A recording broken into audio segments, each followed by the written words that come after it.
Cuando tengamos que poner más pasión y más cariño para hacer cada vez más grande a Chile y cada vez más justa la vida en nuestra patria.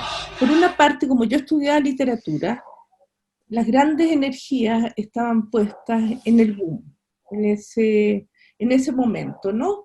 Junto, por supuesto, con revisar la tradición y aquellos escritores no boom, digamos, como Borges y otros, ¿no? Pero desde luego hubo un momento sorprendente con el boom, los 100 años de soledad, es decir, surgió una literatura también muy, un frente de escritores latinoamericanos que irrumpían, ¿no? Eso fue una cuestión nutritiva, por decir, para los estudiantes de ese tiempo. Tuvimos que pensar, leer y releer, y pensar y repensar ese movimiento. Por otra parte, efectivamente estaban las revistas culturales, también literarias, pero culturales, donde estaba digamos, el diseño de la mujer, la revista Paloma, por ejemplo, que fue la revista que quiso competir con Paula en ese momento. Tenías la Quinta Rueda, donde estaba, por decirte, las figuras emergentes literarias, básicamente Skármeta, Dorfman, ellos fueron los que emergían, ¿no? Ya estaba, por supuesto, Droguet lo suficientemente instalado como para ser protagonista de una escena. Bueno, Incluso, en 1970 él gana el Premio Nacional. claro, y bueno, está Parra, Neruda, o sea, había una serie de figuras ya instaladas. Yeah. Recuerda que el Estado antes consideraba primordial al escritor, ¿no? Era parte de su estructura, especialmente los gobiernos radicales que se fundaban en la educación. Entonces ahí donde se establece la necesidad de tener en la formación de la nación y del Estado en particular al escritor como una figura primordial. Esta figura fue desplazada después por el empresario, pero sí ya había un criterio impulsado por los gobiernos radicales. Entonces acá Neruda fue precandidato a la presidencia, junto con Allende, ¿no? Fue precandidato. Entonces había una literatura muy viva que circulaba también y atravesaba la especificidad de los estudios literarios, porque también todos leían a García Márquez, todos sabían quién era Neruda, todos se conocían el poema 20, ¿no? De Neruda, se lo sabían de memoria, lo recitaban, etcétera, etcétera. Y después está también la creación de Quimantú, que buscó la educación popular, con títulos muy, bueno, ese Quimantú lo creó Jorge Arrate, ¿ya? Él fue el que genera Quimantú, ¿ya? Él le encargó a Allende que hiciera esta editorial local abierta, plural, más pluralista, que tomara muchos títulos, y de hecho se publicaron cuestiones patrimoniales europeas de gran importancia. Entonces, todo eso confluía para pensar, digamos, un horizonte más amplio y menos controlado por el deseo y el criterio de la burguesía, que siempre ha sido más retardatario en materias no solo culturales, o sea, especialmente culturales, ¿no? Especialmente culturales, una cultura más de élite, una cultura un poco demasiado tradicional, sin empuje y con controles, ¿no? Sobre el espacio público. Pero acá se abrió, entonces la literatura era muy interesante, y ahí también están también los escritores distintos, como Méndez Carrasco, en fin, también se está produciendo una literatura desde abajo. Claro, ¿no? Me gustaría entrar primero En una cosa de Quimantú, antes de entrar en los escritores o títulos así o más personales, ¿cómo viste tú esa magnitud de más allá de los títulos de Quimantú, de esa cosa de las tiradas de 50.000 ejemplares, títulos muy baratos? Nunca había habido un proyecto editorial así en nuestro país. Y cómo eso permeó así y el libro pasó a ser a lo mejor un objeto más presente en los hogares.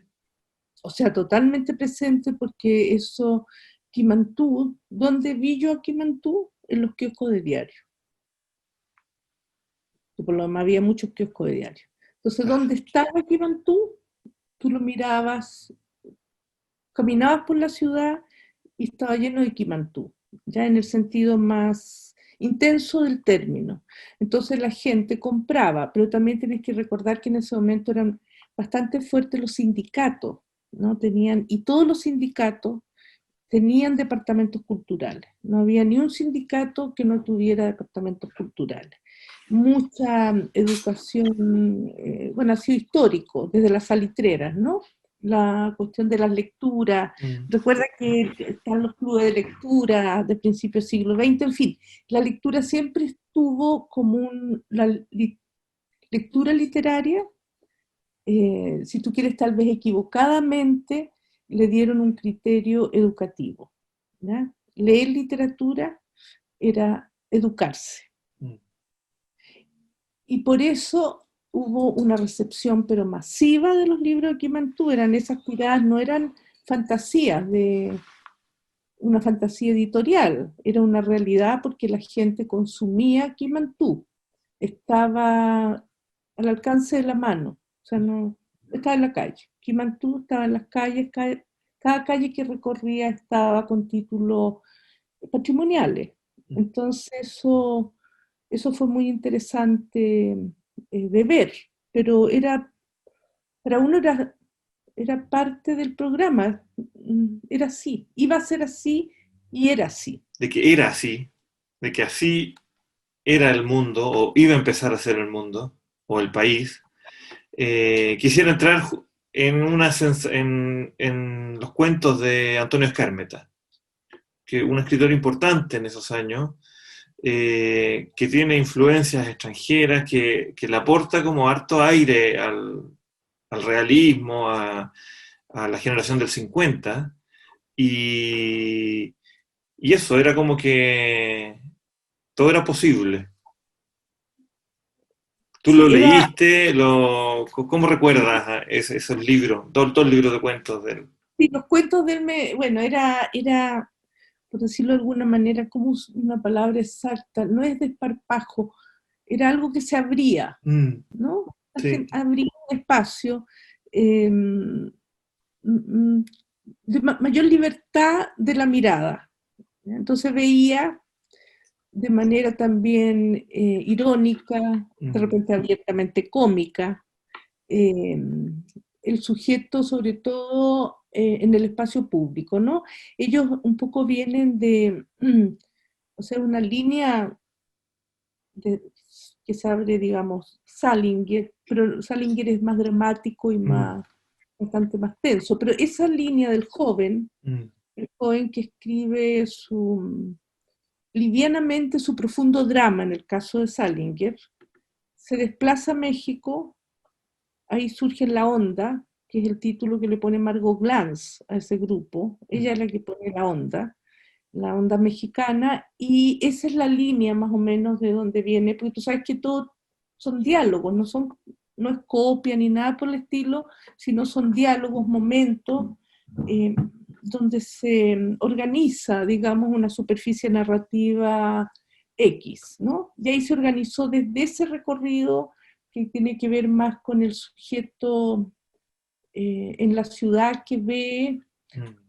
aquello que no se ha visto bien hasta ese momento. Claro. Entonces, eso es el primer Skármeta que es hay una apertura. Él es más bien, arrastra un eco de los 40, diría yo, que es el jazz, ¿no? Que es eco de las literaturas, especialmente americanas. Él es cercano a Salinger, a ese tiempo. Claro. ese paquete, ¿no? Un poco a Kerouac también. Sí, esa es su línea de trabajo y por eso está el jazz, que curiosamente acá sí tiene un eco en las literaturas de abajo, pero no, el jazz no es un signo, digamos, que habite en general la literatura chilena, ¿no? Entonces, pero Skármeta sí lo tiene porque ese es su foco, donde se organiza ese sujeto, ¿no? Y claro que tiene el rock y es el joven más atento, por decirlo de alguna manera, a lo internacional, ¿ya? Mientras los otros se vuelcan a lo americano o a lo local, ¿no? No solo a América como continente, sino a lo local. Hay días. Nombraste hace poco que el jazz tenía una connotación más popular, entonces, en una literatura más popular, y me acuerdo de un título importante autor del que tú has trabajado también, que es Chicago Chico, con Méndez Carrasco, y todo un lote de escritores que eran muy vivos también en esos años, son mayores que Antonio Skármeta en ese entonces. Pero son jóvenes como emergencia. Ellos fueron realmente bestsellers de su tiempo. Y son en ese momento que se hacen bestsellers. Claro, en esos años. Claro, Méndez Carrasco parte en los 40, me parece, con Mundo Herido, que es una novela más bien social, más comprometida, etcétera, y va viajando Méndez Carrasco, ¿no? Hasta que llega, digamos, a la noche, y él tiene, claro, él es autodidacta, también fue carabinero, hizo películas, fue director de cine, hizo 2 películas, creo, fue actor de cine también. Entonces, él viaja y llega a este espacio porque tiene esa noche y tiene el eco del jazz como patrimonio cultural, ¿no? Si tú escuchas jazz, tiene un punto, te paras en un punto social en ese tiempo, ¿no? Entonces, que él trabajó ese espacio, pero él es un viaje muy interesante, incluso funda su propia editorial, Juan Firula, que es el nombre del personaje, y ellos venden sus libros en la Plaza de Armas, ¿no? Ellos no están en librería y las élites literarias nunca los van a reconocer, no hay caso. Claro. Tampoco estaban en la onda en Kimantú. No, porque ellos están más en otro viaje, que es un viaje, no es el joven inteligente que mira, no es el obrero que tiene como horizonte un cambio en las condiciones laborales, es al revés, es la noche, es el ocio, es un cierto desprecio por el sujeto demasiado organizado, es la coexistencia con el lumpen, la prostituta, la figura de la madre, en fin, es otro Era el verdadero modelo antiburgués, porque no era productivo, no era de nada, porque también la literatura más de la izquierda tenía que producir algo, un orden, otro orden, pero un orden al fin. Pero ellos ellos tenían una cosa de la farra, en todo sentido, gastar el dinero que no tenían por lo demás, las juntas diversas, con diversos sujetos, todo era como en San Pablo abajo, era la otra ciudad, la ciudad de noche, la ciudad de noche donde coexistían estos seres y las estrategias para conseguir un poquito de plata para pagar la noche, ¿no? Era gastar el tiempo. Sí, pero vivir. Claro, vivirlo. Claro. Vivirlo. Gastarlo viviéndolo. Derrochando el tiempo, en el fondo. Sí, derrochando, era el derroche. Era todo que el sujeto burgués odiaba porque el sujeto pobre debería trabajar. Era un criterio, digamos, muy ordenador. En cambio, estos proponen un desorden, no trabajo, vivir la noche, pasar la noche y prepararse para la próxima noche. Esa es la vida que propone. Por lo mismo, esa literatura se queda sin posibilidad cuando se acaba el gobierno de la Unidad Popular. Bueno, es que ahí sí que, o sea, se acabaron ellos porque también se acabó la noche. O sea, es una literatura que también llegó a su fin no por los motivos ideológicos, no por una como directa censura, sino que por Las que cambió condiciones. todas sus condiciones de circulación y de creación pasaban por un país que dejó de existir. Sí, un país que dejó de existir y ellos, acuérdate que fueron, o sea, bestseller, o sea, Chicago Chico se agotó con no sé cuántos ejemplares, fue algo muy, muy, muy reconocido por también, junto con reconocer a Kim Mantu, la gente reconoció mucho a esta literatura, ¿no? Ahora lo interesante era que tú te subías una micro y la mitad de la micro estaba debatiendo. O sea, debatían todos. O sea, no había eso, había habla, había posición. Entonces era un periodo realmente muy discursivo, fue muy discursivo, fue lector y discursivo. Yo te diría que ese periodo fue muy lector y muy discursivo, y aparecían figuras, se produjo una emancipación del sujeto popular. Tú prendías la tele y estaba el presidente de un sindicato, el sindicato sobre todo de Yarur, hablando no sé con quién. Entonces aparecían figuras inéditas en el espacio público. Cuesta a veces responder a la pregunta si cuál fue la literatura, si hay un libro que responde a las tensiones de esa época. Y cuando uno lee tus ensayos de literatura chilena, da la impresión de que la literatura que capta su tiempo siempre está como en otro espacio, en un doblez, en una situación secundaria. Y de esa manera hay libros que son anteriores y tienen esos elementos de lo que vendría. ¿Cómo lees lo que venía? Tú puedes leerlo de una manera, como tú dices, no lineal y un poco más retorcida. Yo pienso que, por ejemplo, Hijo de Ladrón presagia el tiempo que viene, ¿ya? Que es ese joven de origen subproletario, su padre es delincuente subproletario que está oscilando entre ser parte del sistema o no ser parte del sistema, ¿no? Pero finalmente entra al sistema, ¿no? Y trabaja, terminan, bueno, pintando, ¿verdad? Pintan, se ordena, ¿no? Entonces, yo creo que ese movimiento popular venía dándose de los sujetos que iban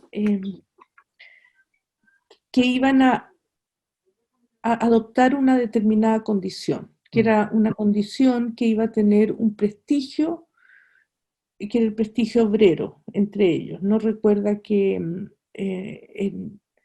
en ese momento estaba lo que podemos llamar desde el punto de vista de izquierda o Marx, el proletariado, que a su vez él detestaba al subproletariado. Y por eso es distinto Méndez Carrasco, porque integra el subproletariado, ¿no? En cambio, nunca la izquierda, esa izquierda no integra el subproletario. Es realmente es negativo para esa izquierda el subproletariado. En cambio, hay una lectura muy, muy proclive hacia el proletario. Y eso es lo que va a trabajar Manuel Rojas, es la entrada del abajo, que puede ser cualquier cosa.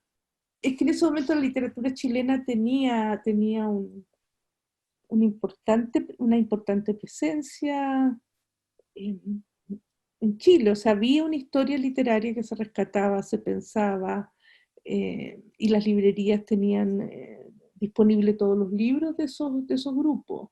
una de las novelas más importantes de la literatura chilena es El océano pájaro de la noche, que es de 1970. Y justamente porque estamos hablando de estos traslapes y estos mundos que es la novela se inscribe casi en ese mismo tiempo del que estamos conversando.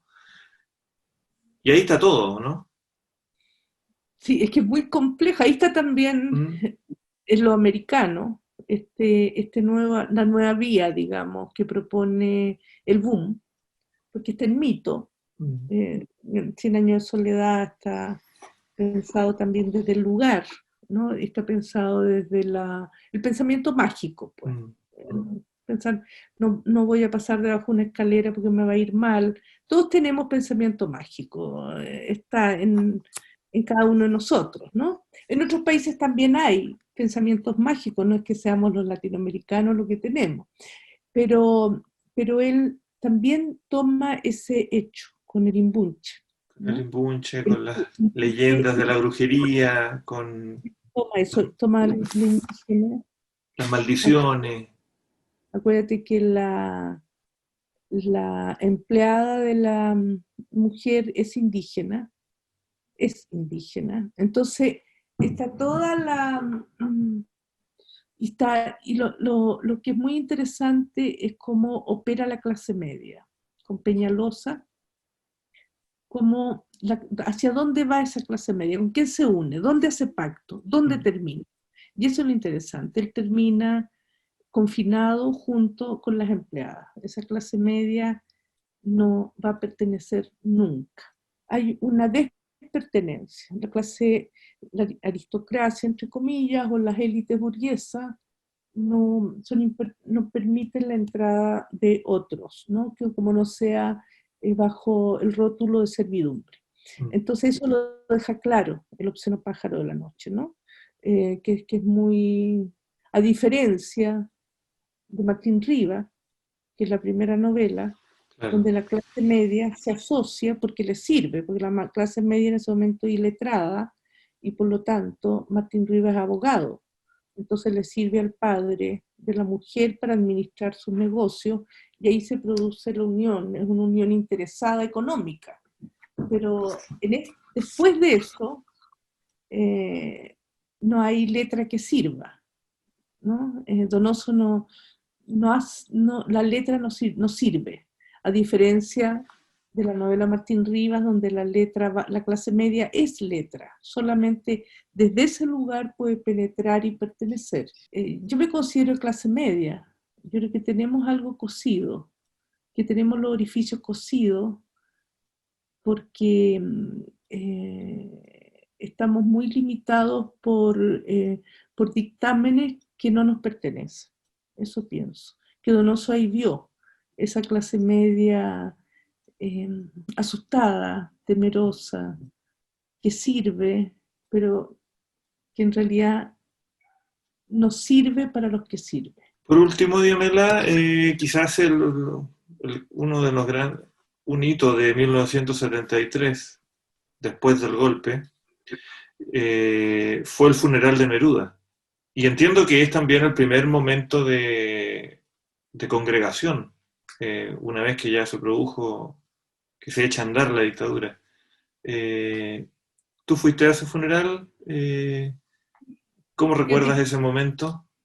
Mira, es que yo estaba en la Universidad de La Chile en ese momento, y supimos, yo estaba en ese momento con Eugenia Brito, y supimos que había muerto Neruda.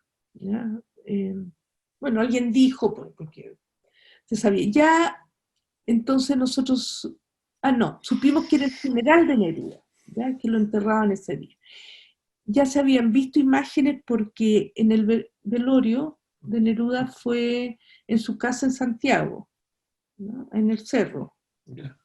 Y desviaron un canal los militares, inundaron la casa, ¿no? Entonces había ya un gesto muy violento hacia Neruda, muy de irrespeto profundo, porque se inundaron la casa durante el velorio, ¿no? Entonces fuimos con la Eugenia y fue alucinante, porque bueno, Neruda, tú sabes, el escritor más internacionalizado que tenemos. O sea, no hay escritor más internacionalizado que Neruda. Es decir, Neruda resuena en todos los países, lo han leído de capitán a paje. Si nos conocen, en el fondo nos conocen por Neruda. Entonces, imagínate lo que habría sido su funeral bajo tiempos, digamos, no dictatoriales. Habría sido un hito nunca visto, seguramente en el Congreso y con la gente en las calles, en fin, habría sido algo extraordinario. Pero ese día era un entierro desordenado, caótico, totalmente caótico, sin las personalidades que en otro momento habrían llegado, ¿no?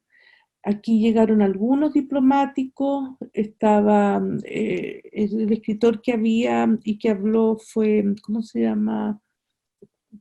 Que trabaja al sur, Coloane, estaba Francisco Coloane, él habló, ya, pero la gente que llevaba el ataúd iba corriendo.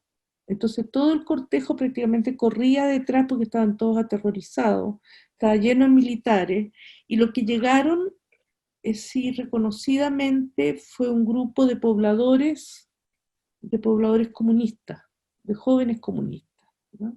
Pero éramos muy pocos, pero muy pocos los que llegamos. ¡Camarada Paulo Neruda! ¡Camarada Paulo Neruda! ¡Camarada Paulo Neruda! ¡Ahora!